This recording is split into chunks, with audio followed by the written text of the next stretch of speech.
No. Now we're so excited though because we're here. You're sat. Just the sound in is time. on. Really What a good. day, chaps. And just chapettes. to be sat. Yeah. Yeah. Hello. Hey, mate. Good So, to see you. How are Internet. Yes, I'm all right now. Can you hear us, Internet? you? Yay, we have sound. Okay. Good, so good, good. if you're watching this on playback, you won't have seen any of this because I'm going to do the professional thing and lob the whole front of that thing off. Power of post. But thank you very much for joining us. We weren't here last week because I happened to get a couple of tickets to go and see David Gilmour. So it was, I think, from what they were saying, that's probably the last time he'll ever play at the Royal Albert Hall. Really? How old is he now? 78. That's Wow. insane. What a legend. Man, he was good. The sound. So, right, check this out. Hang on. I'm going to extend my microphone so I can sit back a bit and just breathe. Get Bear comfortable. with caller. Everyone breathe with me. Lizzie, breathing with me. And just... Panic. Okay. He was remarkable. And his sound, to hear his sound live, it was amazing. So I went back, got the Hampstead. I saw that on your Yeah, I saw- Instagram, yeah. I saw- man. EL34. So what was really interesting, right? Our high watt's a bit sick at the moment. Arv at High Watt has offered us to go up there and he's going to sort it out for us. Yeah, which is really dude. great. But that clean EL34 thing, and Marshalls have them as well. The Hampstead has that beautiful reverb in it, which I really... Well, you used the Hampstead for such a long time. Yeah. But using the Hampstead, because the mattress doesn't have reverb, my second amp absolutely has to have reverb because I'm not using reverb pedals anymore. So the Hampstead's got that absolutely gorgeous reverb. And when we did the show with Graham Coxon and he was using the Hampstead, I'm like, oh man, I've forgotten how amazing this amp is. And I was up there recently and do you know Brian Love? Yeah. Yeah. Beautiful So Brian, human being. Shout he's out, Brian. so lovely. Yep. I mean, Peter Hampstead and the guys out there are great. Brian Love is a big part of Hampstead now. He is the most astonishing guitar player. I mean, he's good, like insanely good. And Boss is it- used him recently for Oh, yeah. the demo of, maybe it was the DM 101. I think it was the okay. DM one. Right. Yeah, he did their demo for it. Right. Their promo video, if you don't know him, that's his playing. Right. That's the boy. So yeah, he's immense. And I was up there and had two Hampsteads plugged in. It's like, far out, man. These amps sound astonishing. And so I'd, because I was on the matchless thing and I went to I've been using the Princeton quite a bit lately as well. And sort of the lower wattage amplifier thing I've sort of been getting into because I haven't been playing live. Yeah. But then it's like, oh, hang on a second. And I went to the studio the other day, took the Hampstead out and just cranked it up. Was like, there it is. And but the EL34 clean is a different thing. Sure, man. Interesting. And it really is. And that's the thing behind the high watt cleans. And of course, yes, the high watt's a different amplifier, but they do have a couple of similarities, those amps. But both astonishingly good pedal platforms. But the reverb in the Hampstead is just glorious. So now I'm using the Hampstead and the matchless together. So there we go. Awesome. So anyway, I just want to have a quick... who we got on, Lizzie? So many people. So many people. So many Amazing. people saying That's hello. good. Hello, everyone. Hey, everyone. Bonjour. Hope you're all just wonderful. If I was professional, I would have had up my... We've got Mark Sieber from Oregon. Oh, lovely. Yo, yo. Hey, buddy. Marty Bow from Barcelona. Barcelona. Fender Jeff 73. Good morning from Washington State. Oh, lovely. Tom Poynton from Bristol. Nice and close. Roy, my Tom, right? Um, Me out of accents, realistically. Yeah. Just someone from Glasgow, please. Yeah. Someone from Scotland. Got Scott Gaylor in the chat. Oh, Plexico. Scott Gaylor. I've been...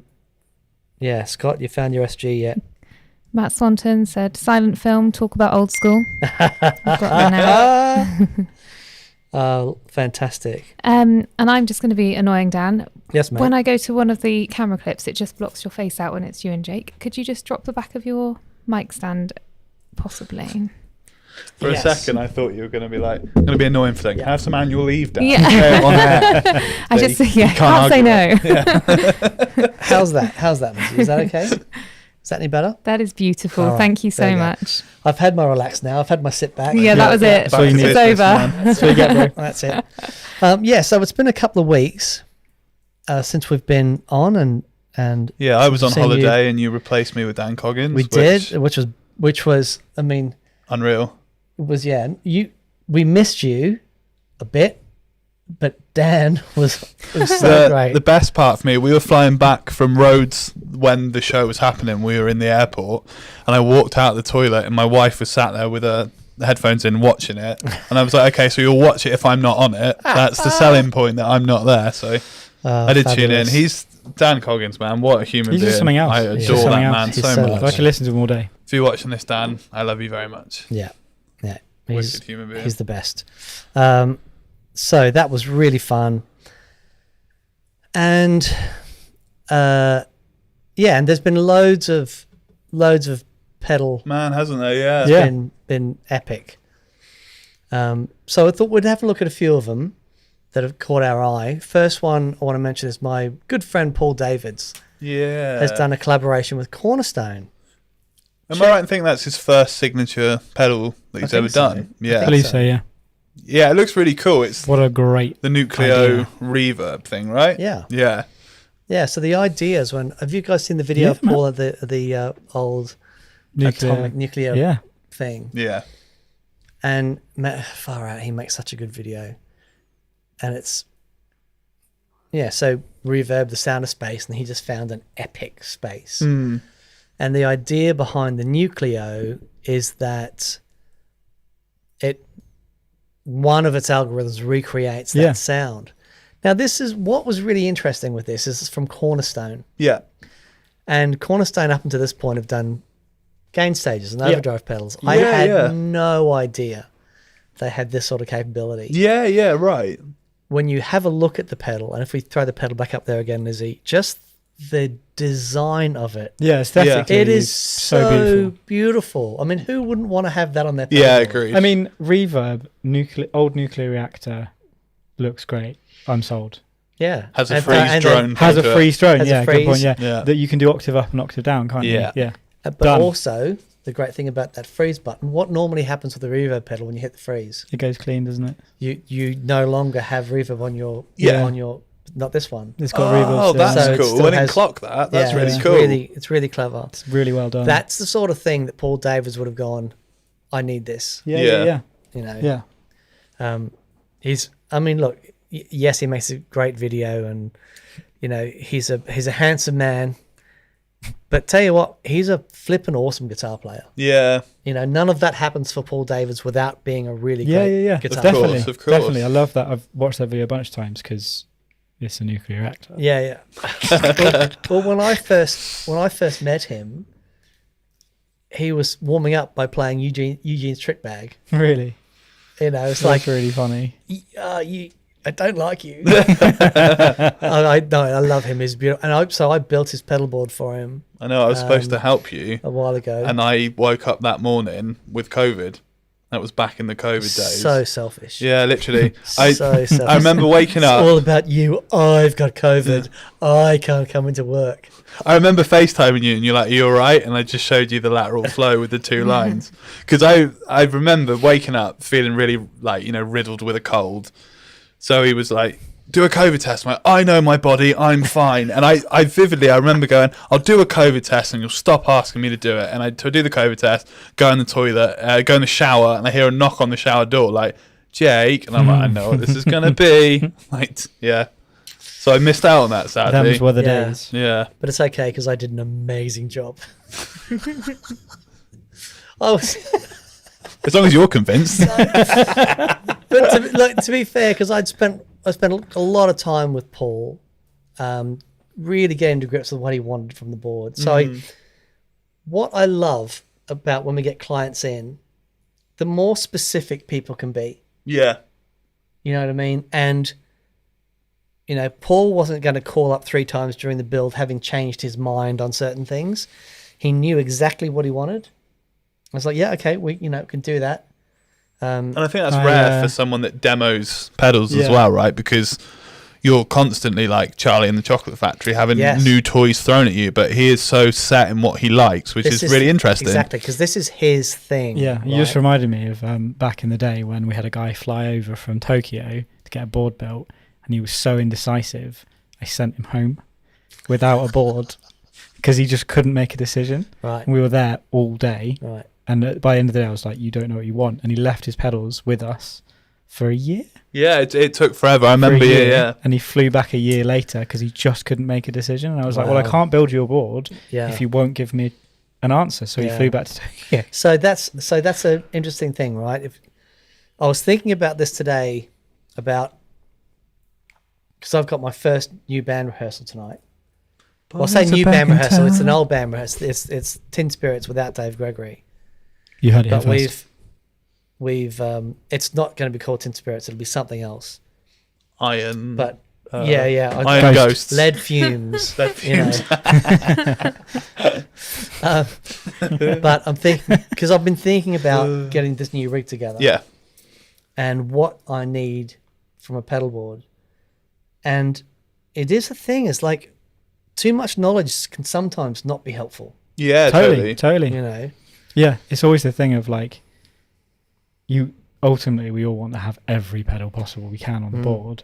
But I don't know about you, but I think both me and Jake find that too many choices are a bad thing anyway, because they can affect your ability to just make a decision in a moment. I will just say on that note though, so we've recently built a rig for Paul Stacey, who I went and saw last night. I took my dear friend Robin Ford, and we went down to 606 and we saw Royal Scammers, which is Paul and Jeremy Stacey's band. It's a Steely Dan tribute band. Cool. 14-piece band. Yeah. Right? Wow. Yeah. Horn section, backup vocals, 2 keyboard players. It was the real deal. And these are some of the best musicians in the world. And just between Paul and Jeremy. But yeah, exactly. Full stop. Far out, man. Was it? It was astonishing. Now, so the reason I say that is the rack that we did for Paul. Yeah, man. I mean, he does have everything under the sun. It is literally Kowloon Walled City in a setup. Like it is, but he knows exactly what he wants. Yeah, that's true. He's been thinking about this for a long time, and he's like, I needed to do this. So okay, we can do that. I'll tell you what, I wish you had heard it last night. Even being in the room with him, like, you'd have multiple pedals that were all very similar, and sort of as a layman, you're going through and you try the pedals and you're like, okay, it's an odd choice, but the second it's in his hands and he's got it dimed in the way he wants it, you're like, oh, that makes total sense. Yeah. Makes total sense. So for me, it's about, it can be as complicated as you like. It's just contextual, isn't it? Well, you've got to know what it is you're after. Yeah. That's the thing. One of the things about option paralysis I find is that, I mean, I remember I had the H9 for a couple of years before I used it. And most weekends I'd turn it on, go through every preset, have a play, put it back in the cupboard. Yeah, sure. Yeah. Because it's like, okay, it's amazing that this thing can do lots and lots of different stuff, but I've got no use for this at the moment. Yeah. And it wasn't until I started getting into some harmony stuff. It's like, Eventide does harmonies. Yeah. And so that you could kill the dry and put the harmony in one amp. Yeah, you cool. know, so it wasn't all, because I at no point will I ever just be purely digital. Yeah. But having the H9 in wet into one amplifier, doing the harmony parts, it's wicked. Yeah, that's wicked. So being just really aware and of what it is that you're after, what you want the board to be, that's the most important thing.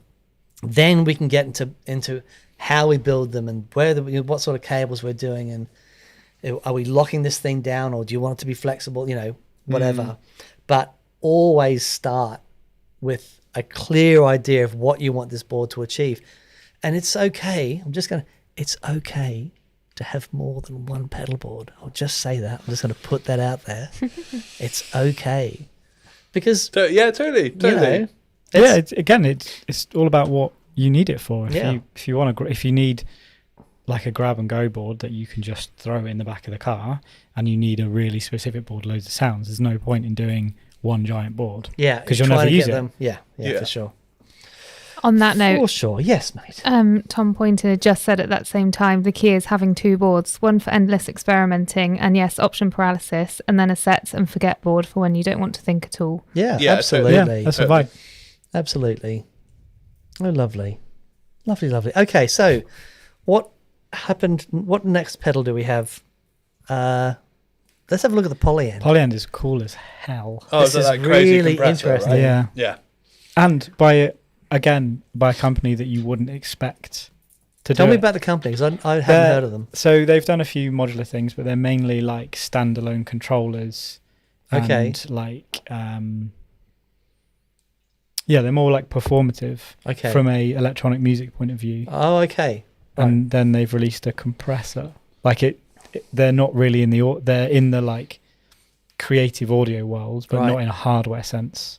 Okay. In terms of like hardware audio generally. I think they've got a few things that are like groove boxes and stuff and controllers, but they don't have any pedals or anything like that.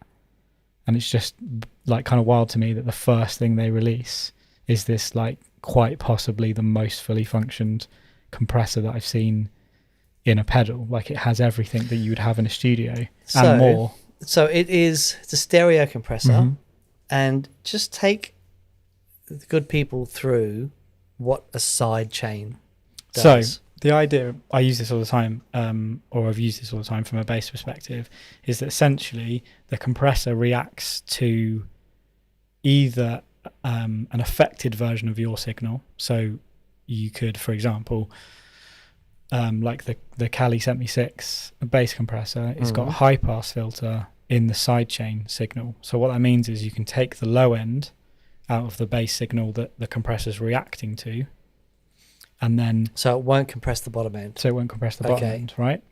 And you can change where that is. But Okay. also like that whole dance music like pumping thing, that is using a sidechained compression Right. on a kick drum as the overall compression for the track.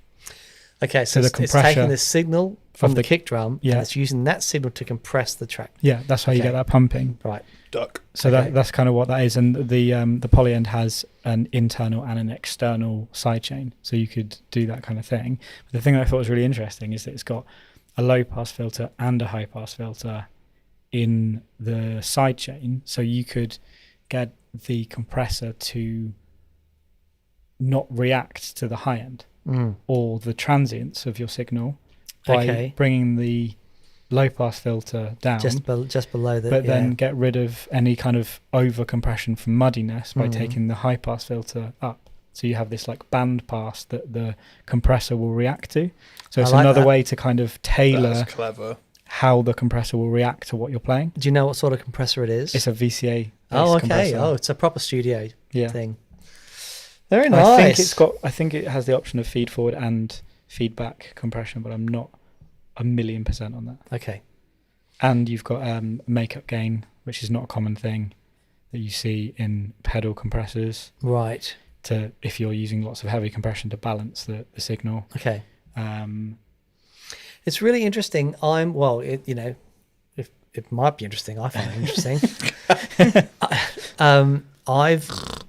I'd stepped away from compressors for a long time, and we were doing an experience day last month, and someone was asking me about the difference between MXR Dynacomps throughout the years.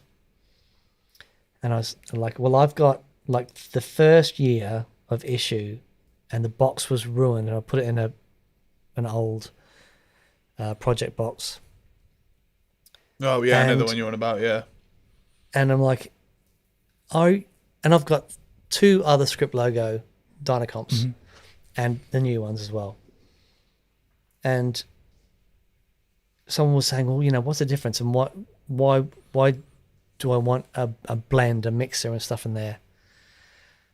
And from a guitar player's point of view, I do like that, the blend thing for certain things, but as a Telecaster player, when I hit a compressor, I want it to go, boo, I want it to just, I want it to sound like a compressor. Yeah. But the parallel compression that the Polyend also has is super useful. Yeah, sure, of course. For bass in particular. Yeah. And other guitar styles that aren't. But I totally get what you're saying. You want it to be like the heaviest ratio. It wants to like literally destroy, smash the guitar down. The thing is that the compressor is a wonderful boost. Sure. You know, and because you get this, because what it does is it limits the dynamics. And so if you're, you know, especially for single coil instruments where the transients can be really brutal, where you limit those dynamics and you can just lift it above everything else that's going on. But it keeps, I've always said that the compressor is, a compressor is to your clean sound as an overdrive pedal is to your dirty sound. Sure. Yeah. Just a dynamic limiter. Yeah. But and the Polyend will do 2.1 to limiting. Okay, amazing. The ratios are full on, like right, from the most subtle to the most extreme. Right, beautiful. Again, I love that. Thought of everything. But yeah, and then also having a play recently with the Diamond compressor. Sure. Which again doesn't have a blend in. And seeing all these compressors come out with these blends, and I'm like, that's great. Don't be afraid to go and have a look at those old compressors that don't have blends and just squash the absolute. But again, it goes back to what you were saying about pedalboards. It's all about knowing what you want before you go forward with that. That's, very good. Quite possibly the coolest compressor I've seen in a while. And the other thing that's cool about it is that sidechain input is on a foot switch. Yeah. So you could have it set up to do wow. you could have it set up with like a signal from the drummer, from the kick drum, for example, use it as your main compressor. Okay. Click the sidechain and then it would do that pumping thing. Yeah, that's wicked. Which I thought was wild. That is a really cool idea. Very cool. Next level. Again, the design of the thing. It's so beautiful. It looks it does. It looks it banging. It looks banging. LEDs on the bottom like you need so you can see what the gain reduction is. Yeah. There's super a couple important. There's two compressors I used to use quite a bit. The old Keeley Pro. Yeah. Which had that. Mm-hmm. But I'm going to say my favorite new compressor, the Empress Mark II. Yeah. Which you stole from me. Yeah. And I had to go and get another one. Oh, but did you really? I thought you were about to out me and ask for it back on air. No, because I mentioned it once and you went all stony faced and like, no. I really like it. But it's amazing. Yeah. But it's what's great with those little LED VU meters is you can actually see it working. Yeah, exactly. It's the first compressor that made sense to me because of that. Yeah. Because you can see it in real. Yeah. Because compression is probably one of the most misunderstood effects, right? Yeah. Because when you look at it on paper, I can see how it'd be really easy to misunderstand it.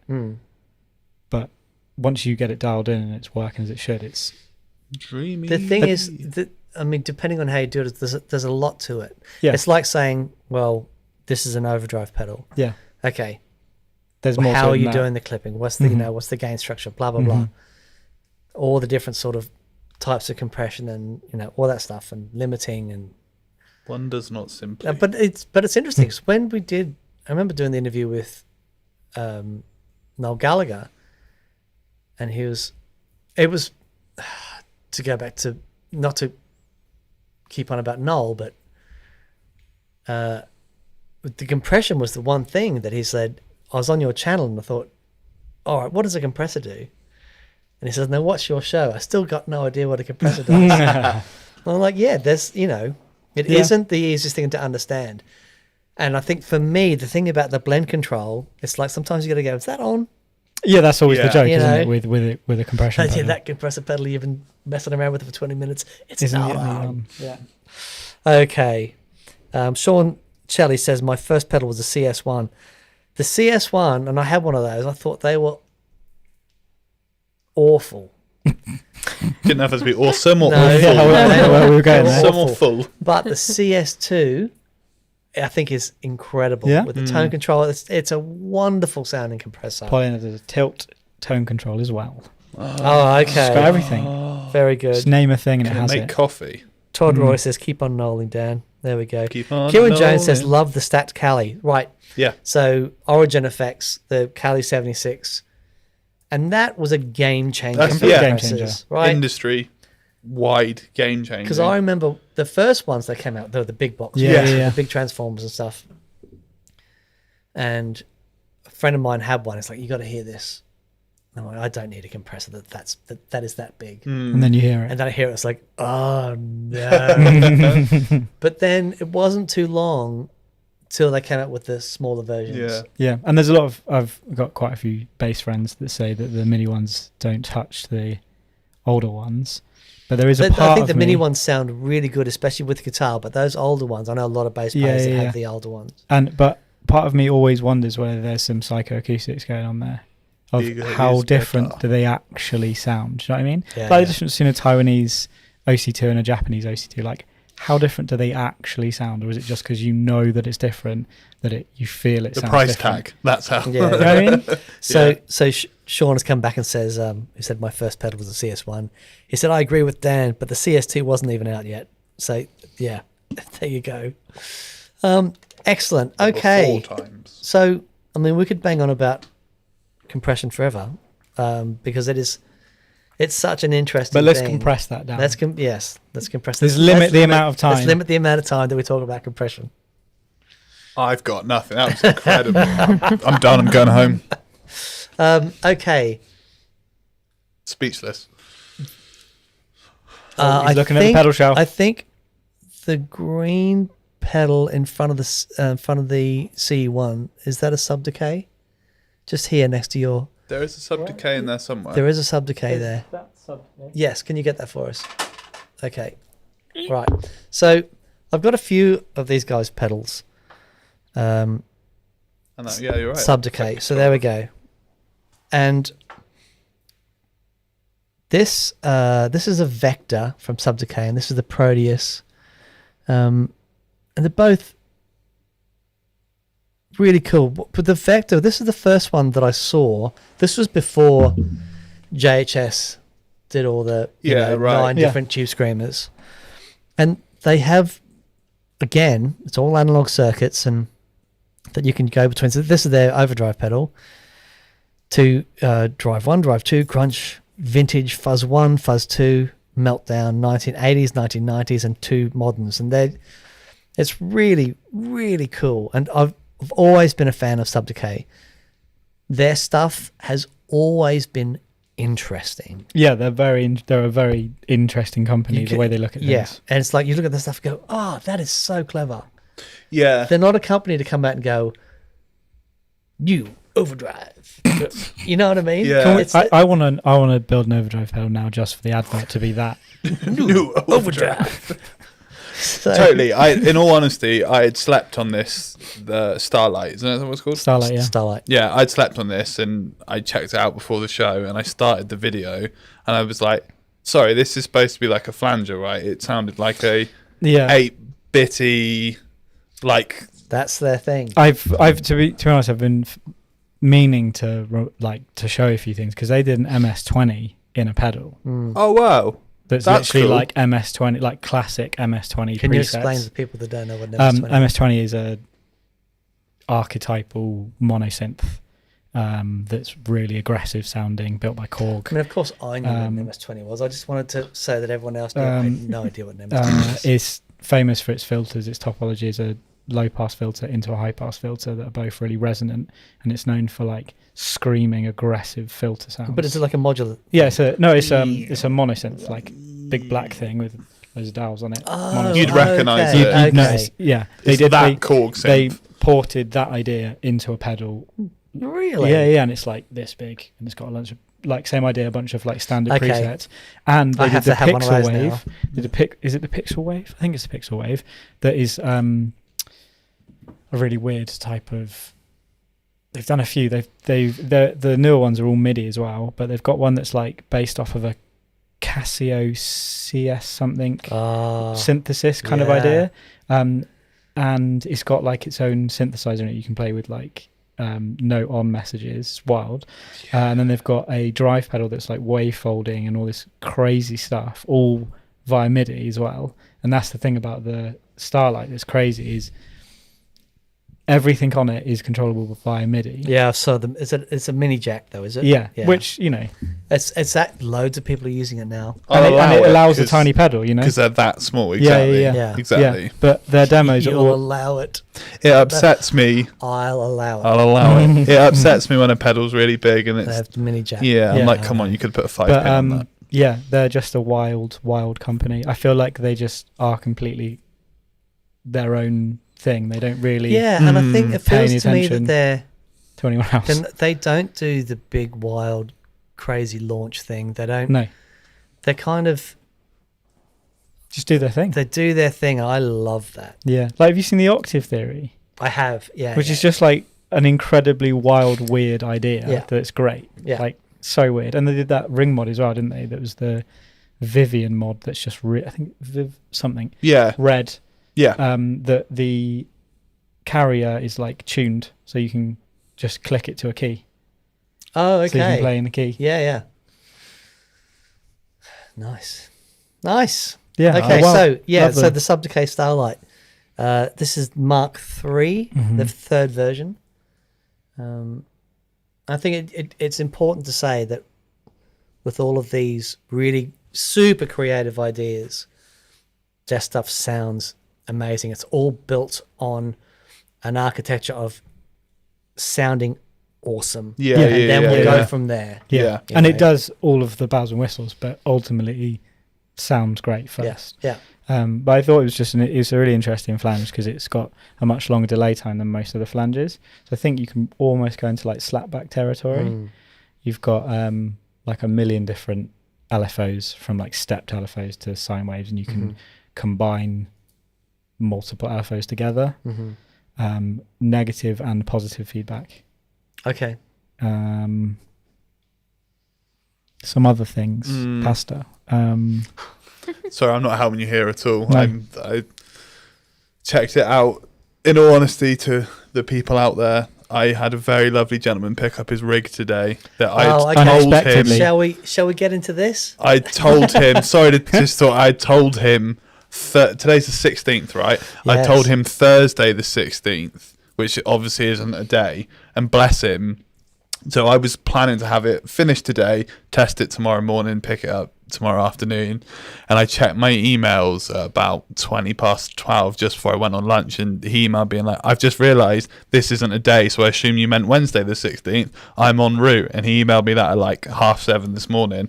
I'm like, he's going to be here any second. So I am still like, It's been that day. Yeah. Yeah, but bless him, he's So such a legend. Lizzie, is this a good time to have a chat about the calendar in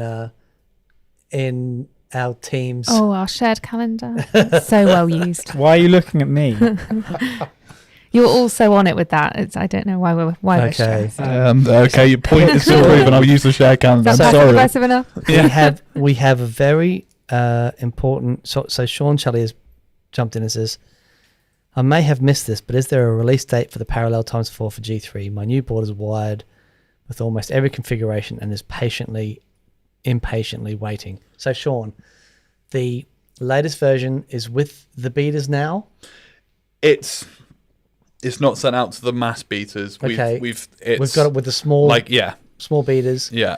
And we've been testing it for a while, and it's Yeah, it's not like amazing. massive So mallets. then Like we're going little, out to the Yeah, it'll be so it'll be out with the beaters tomorrow. Yeah, sorry again. I had to get this rig done today. Yeah. That's my bad.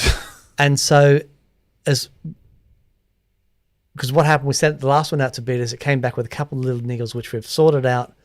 It's now going again to the beaters this Friday, and then if everyone's happy, we will release it to the world, and it's very, very wonderful. So We'll be very happy.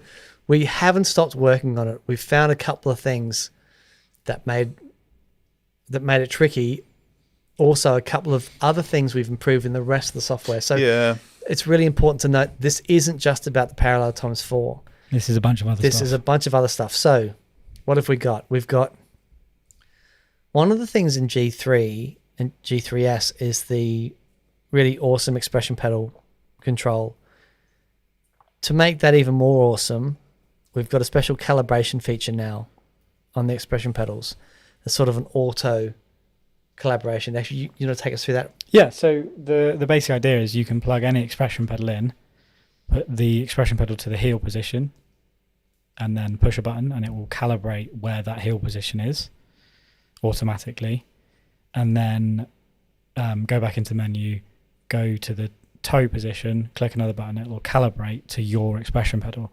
So it means Because this is interesting, right? Because there's a huge variance in pots and how expression pedals are done and where all of that sits. the level Yeah, of which log. I right? did not understand that before we've dived Mhm. into this. Yeah. You know, I thought every expression pedal was pretty much made the Yeah, same, but no, it is crazy the difference. But Yeah. we've basically created it so that you only have to set that once and you don't have to like remember with this particular expression pedal it needs to be set here or here. It It's like it just just does it. yeah.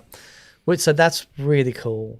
We've also got things like tap tempo MIDI clock, Yeah. which is awesome. And Expression parameters on stomp box as well. So Which you is could be amazing. like using your expression pedal as a volume pedal, then you hit a stomp box and you want it to just send MIDI to be like a wah pedal, and then you turn it off and it's back to being a volume pedal. Yeah. We've added that now as well, Yeah. which is really cool. yeah, so this is all coming in this update. And it's all, you know, I think I can say this, like the thing with doing software based stuff is we can test stuff as much as we can to the nth degree. Yeah. And we'll send it out to beta testers, and sometimes they'll have an issue, and for whatever reason we cannot recreate it. We can get, you know, their backup back, we just can't do it. And then it's trying to find out why that's gone wrong in test situations that we can't recreate it. That's why sadly sometimes it takes as long as it does, but because you think about it like even mathematically the amount of variants that are now It's possible impossible. It's that impossible. it becomes this impossible Which task is why of- we have beta testers, because it's when we first launched G3 and there was the three of us going through for months, 8 hours a day, going like testing everything, and then we're like, no, this is we'd have our software guy and it was epic. Yeah, Now it's literally every gone day we've- beyond, it's gone, the software has progressed so much in G3, it would be impossible. It would take us a year every permutation. Yeah. at least Yeah. just the three of us, so we did nothing else. So actually having our little army of beta testers who are amazing. If you Yeah, are a beta invaluable. tester, thank you so much. It's so helpful. And there's again this really beautiful sort of community that's sort of grown up around this, and this next update, it is by far the biggest update we've ever done, and is the culmination of everything we've learned and everything that the beta testers have asked us to put in, and it's flipping magic. Yeah. So Got yes, Genshin. all going well. So Like, far, so next good. weekend we Touch should be wood. we should be there. We should be there. Yeah, cool. So You're very commercial driven today. I feel like you're just zinging them out. how am I singing? The overdrive thing earlier. New overdrive. And You like that? yeah, all that. I feel that's your vibe today. It's good. Good, Okay. it's just been a day, isn't Yeah. it? I mean, I felt- Lizzie, what time did Dan arrive for this show? I can't say that out loud. Yes, you can. Yes, you 4 can. minutes to 4. Because someone left their audio interface at home. I was rather stressed. Well, I wasn't. You came in about 3:20 and you're like, I've got to go. And I was like, what have you left? And you went, I've left the interface. And you live, I reckon, about half an hour each way back it was to the office. it was a spirited drive. Yeah, you did very well, mate. Yes. We're here. We've That's got what a couple matters. of questions. Cool. If Yeah, you yeah. fancy. So we've got Sam Colson. Really keen to hear your thoughts on the new Chase Bliss compressor. Sorry if that's been brought up and I didn't. No, clock it. yeah, that's... I really like their approach of it being about making clean playing more interesting. yeah. Yeah. Okay. Joel is one of my favorite people in the world. I think what he's done with Chase Bliss is extraordinary, and I love their stuff. I'm sure it's going to be amazing. It's the compressor is a really interesting one. I really hope people get it. I think like with the Condor, I loved the Condor because it could do so much stuff. You know, it could be a tremolo, or you know, you could turn it into anything. It's really powerful analog programmable EQ pedal. Yeah, and on the right? lines of the Condor quickly, when we were talking about Paul Stacey earlier, he's just added one to his rig. Yeah. And again, I turned it on, played with it, it was cool, fine. But listen to Paul, he was playing my SG and was sort of shaping it and made it sound like a Strat. No, It's incredible. okay, yeah, It was incredible. yeah. It blew my mind. I completely slept on the Condor. I was like, Yeah, it's mind-blowing amazing in the right hands. because when we think of Chase Bliss, we think of mood, we think of what's the other analog delay throwing one? The Thermae. The Thermae, you know, Dark World, think the of Dark the World, the drone. CXN 978, Yeah. those things. Yeah. But we don't think about an EQ pedal or a compressor pedal. Right. you know? No, yeah. So I'm really looking forward to hearing it, and I'm sure it'll be amazing. Yeah. Yeah, I think it'd be great. Yeah. Yeah, well, let's just spend the last 10 minutes just to answer questions. Yeah, And sounds we'll good. do anything That's else. great to me. We've got Mike Silver. If the guys could only have one delay pedal and the only consideration was sound, what would it be? Okay, well, mine's easy. Mine is the Otto Machines BIM.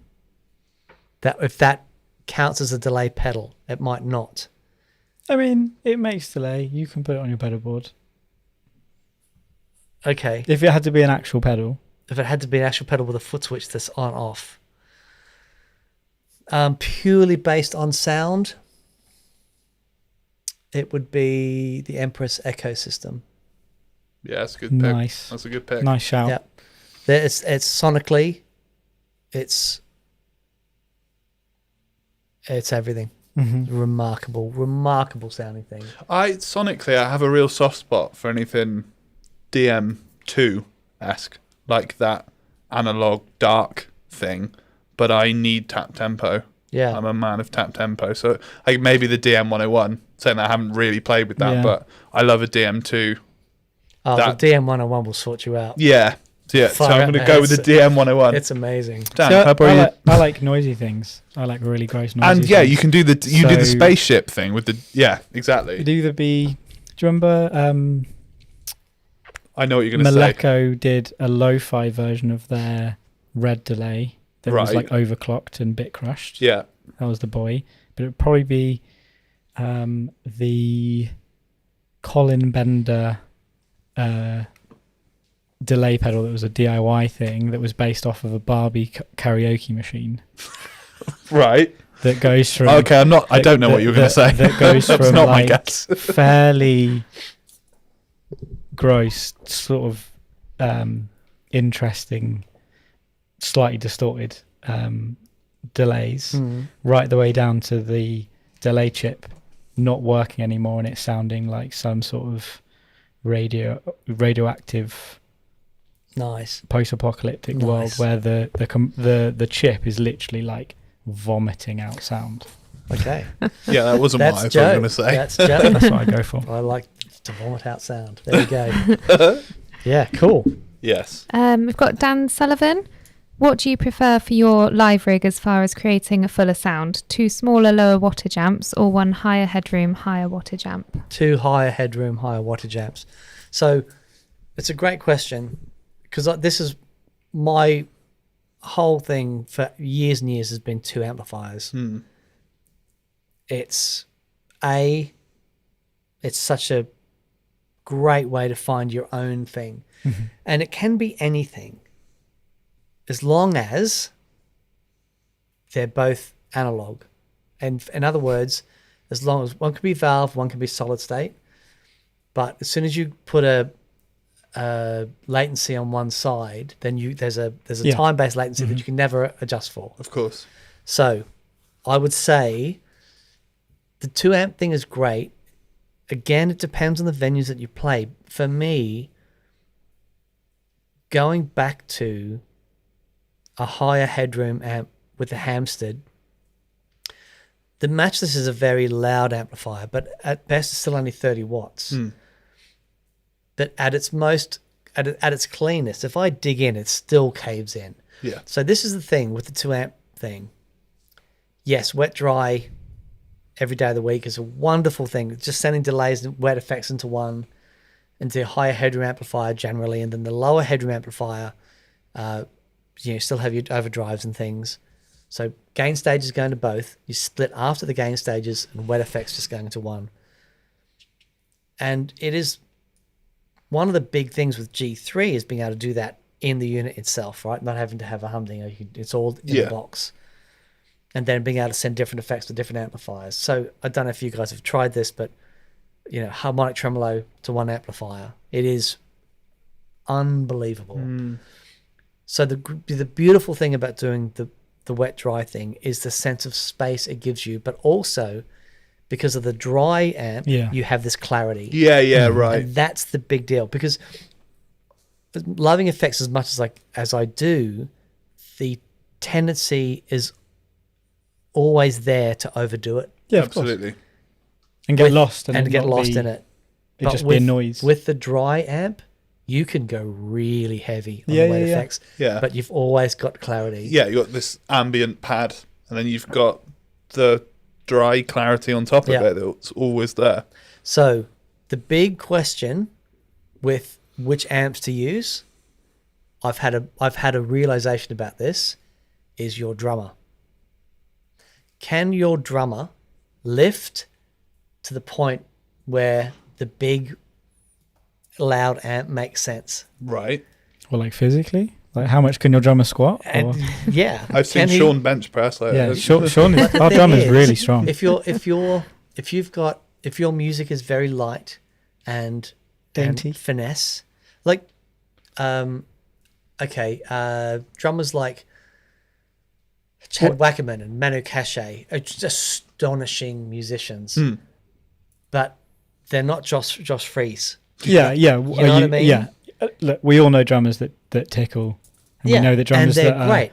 That are next level, like they're like a train. There's like literally nothing that will stop them. Completely. So like for me, so Doug can lift. Yeah. And when those moments in the songs come, when he lifts, I need to be there. Yeah. Right? Yeah, you don't get lost. Because if I don't, then it's such a missed opportunity. Yeah, man. However, if when those moments come and the way your drummers lift is different, you need to be in a different place. So it's all about, for me, the dynamics of the rest of the band and where they lift and where they go to. Yeah, that's a really good point. That's a very important point. Yeah. So how much can your drummer bench? Exactly. Have a look at that. Get some stats. So, yeah, the other thing with the higher headroom amplifiers, depending on the amplifier, how good is the master volume? Yeah. Because it might be that, certain things you need to turn down. Well, how good do they sound turned down? Matchless is amazing. Half power, 15 watt mode. And the Hampstead's got 60, 20 and 7 watts, and a really beautiful master volume. So by having a higher headroom amplifier that has power scaling and a really good master volume, it just ticks all the boxes, So when those opportunities are there that you want to, you've got that. Yeah. So that's what I would say. Time for maybe one more, or depending how long I waffle on for the answer. So we've got Paul Matelovich. What brands, if any, would you pair with your system's in support functions? That could include quirky things like board lights, weird functions, anything. Oh, sorry, say that again. What brands, if any, would you pair with your system's in support functions? That could include quirky things like board lights, weird functions, anything. Okay. Who makes that clock? Oh, the little one that looks like one of our adapters, right? I don't remember what they were called, but that's Ariel really, has one of those. You did a show with him the other week, So, man, when I was doing the cover thing with Doug, I was in an acoustic duo called the Bipolar Bears, and it was loud and rocking. I had my acoustic with overdrive pedals and stuff, and it was. Doug stood up at the front. Doug was stand up playing.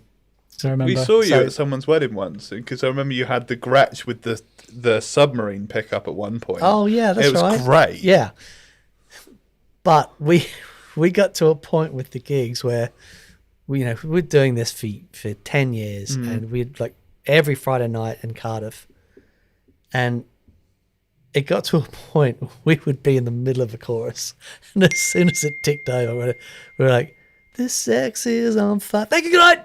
And the guitars were off, and we were gone. The thing that I loved, because I played with you a couple of times, was that the song would start off as it should, and then as Doug got bored, he would just start making it a little bit more complicated, and then a little bit more complicated, and then he's like shredding like you've never seen while still singing, and he'd do it, and then he'd get a side eye from you like a laser beam, and he'd go back to being normal. And then it would slowly rise, and he would just be shredding like you've never seen. I'm picturing that video of the drummer at the wrong gig. He's playing like this. Yeah, until Dan goes like that, and then he goes, "I'm fine." And it was just the funnest thing. It was just so funny. That's four on the floor. Yeah, it was so funny. Yeah, but They sorry, get you go through. back to the question. That was, and so That having a little clock, clock, like just waiting for it to tick over. Things like that are really cool. I used to have some lights, and so if you go to a car store, like a car accessories place, and they have those neon lights, you can get 12-volt versions of those lights that work on 9 volts. Oh, that's cool. Yeah, That you can stick under your pedal board. So when your pedal board turns on, it's like, and it's just this blue neon. But we lined our cabs with the same thing. Nice. So that when Lovely. Yeah, I think there's a company, I think they might be called Bright Light or Bright Switch, whatever, that do a USB light thing. But I've never really struggled with that. I don't know about you two. I've never looked at my board and no, because we play with our boards all the time. Yeah. Yeah. So it's not really an issue. Interesting question. So yeah, I can't really think of anything. Lizzie, we'll do one more because it started a little bit late. I Okay. don't know whose fault that was. No idea. Apparently, sorry, BV's. Can I just say massive thanks to BV? Absolute legend. You honestly, mate, we're so grateful for your help. Thank we you need so much. We need a camera feed with BV on it. Yes, we do. And BV said DS Engineering makes the digital clock. There you go. DS Engineering. Thank you, buddy. Yes, engineering. Okay. So we've got Unicorn Yoho. Which company implements presets on pedals in the best way, in your opinion? Us. Yeah, Next. GigRig. Next question. Thank you and good night. Great question. That is a very good Presets question. on Who are we pedal. going to upset? I mean, like, let's be real. Pretty much the greatest UI ever is Strymon. The timeline, yes, the Mobius, agreed. Big Sky. Timeline. That UI is like perfect. This makes sense. It was Agreed. just perfect Yeah, from the I beginning. agree And with you. the thing is, it had to sound good to start. Yeah. Right? Yeah.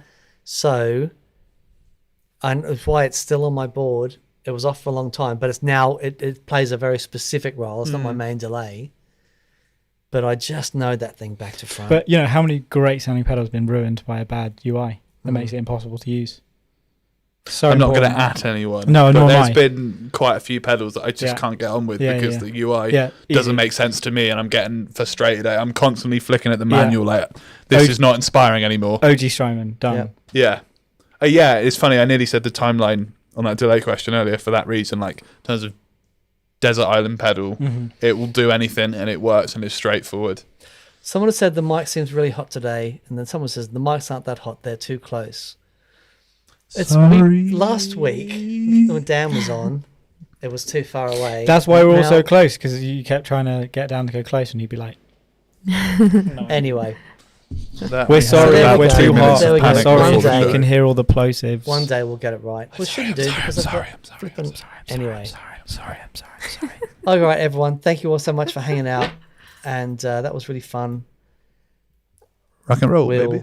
We'll Shoot moving the breeze forward, next we'll week. Yes, we'll be shooting the breeze, and we'll get the mic levels right. And we'll be on some point. time. We'll be on time. Don't count your eggs. We're going to use the work calendar, aren't we, chaps? Yeah. We On are. Teams. Get it in that Yep. calendar. Yeah. Yeah. Yeah. Thank you.